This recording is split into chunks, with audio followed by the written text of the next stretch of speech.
O'zbekistonga kelayotgan turistlar nega aynan 3 shahar Buxoro, Samarqand, Xivani tanlashlarini bilarmidingiz? Unda videoni oxirigacha ko'ring. Asosiy sabab ushbu hududlarda qadimdan madaniy aloqalarning o'rnatilganligi, Buyuk Ipak yo'lida joylashganligi va yodgorliklarning barchasi deyarli asl holatida saqlanib qolinganligi hisoblanadi.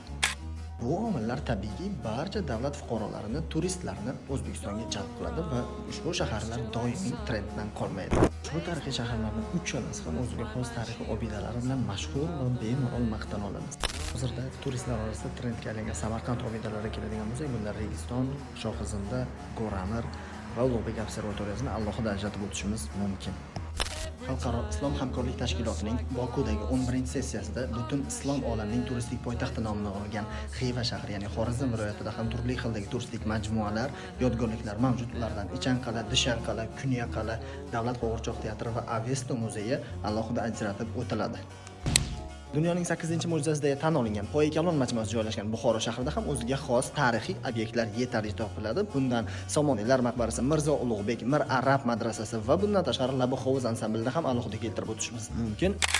Turizm va sayohatga bog'liq bo'lgan bundanda qiziqarli va ajoyib ma'lumotlar, faktlarga ega bo'lmoqchi bo'lsangiz, sahifamizga obuna bo'ling va doimiy kuzatib boring.